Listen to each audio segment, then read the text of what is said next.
相信印度东北各邦的人民一定会更加深刻的反思自己的政府这么差劲，为什么不为自己脚下的这片土地寻找别的出路啊？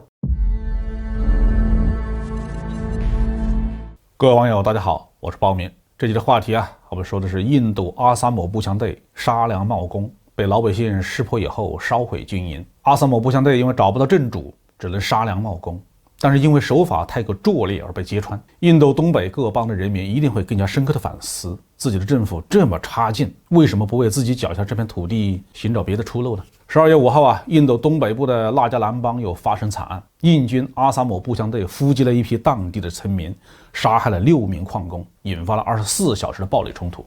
最后有15到17位平民遇难。阿萨姆步枪队在路边设下埋伏，矿工们下班的时候忽然陷入枪林弹雨，惨死在回家的路上。这让我们想起了一句中国的成语杀良冒功，说的是军队打不过对手，就随便杀一些平民百姓，把人头砍下来送回去邀功请赏。杀良冒功是非常恶毒的做法，一般都不会留活口的，甚至会残暴的把整村的老百姓都杀光。当年的国民党军队和侵华日军不通人性，多次干过这种事儿。国民党军队在围剿苏区的时候提出了石头要过刀，茅草要过火，人要换种和宁可错杀3000不可放过一个的口号，杀害了大批的苏区的群众。至于日军对中国军民实行的三光政策，动不动就屠城屠村，那罪过就更加是罄竹难书了。在21世纪的今天人类文明都发展到智能信息时代了，印度政府为什么还要如此的对待自己领土上的人民呢？在印度东北部的几个邦，包括曼尼普尔邦、拉加兰邦，老百姓眼睛里的印度政府和印军真的就是当年中国的国民党反动派。本来这个区域的人种和文化和印度中心地带就不一样，没有同文同种的认同感，而且印度在这个区域一直没有搞什么像样的经济建设，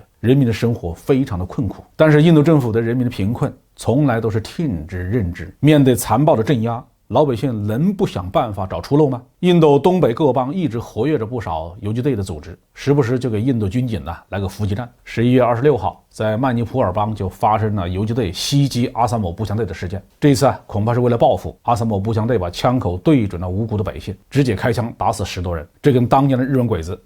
是没什么两样的。对这桩惨案，阿萨姆步枪队说是认错人了，但是被杀害的村民有2批第一批是当地下班的矿工，第二批是前去救人的村民。如果说第一批杀错了，第二批村民赤手空拳，怎么会是游击队呢？而且阿萨姆步枪队在当地已经驻扎了几十年，对当地的地理人情都应该很熟悉怎么可能认错人呢？很明显，阿萨姆步枪队就是因为找不到正主，只能杀良冒功，只是因为手法太过拙劣而被揭穿了。印度军队没有当年日本兵的那种战术素养和执行力，也没有把老百姓吓倒。袭击事件发生以后，在拉加兰地区爆发了抗议活动，大约500人冲击了阿萨姆步枪队的营地，抓住了一些士兵，还放火焚烧了军营。印度高层可能也感觉这个事做得太难看了。印度联邦内政部长阿米特沙说自己很痛心，要启动调查。拉加兰邦的首席部长就相当于中国的省长了，这个人叫里奥也表示谴责，还说要参加遇难平民的葬礼。调查会有效果吗？可能性不大。印度政府的腐败在全世界都是有名的，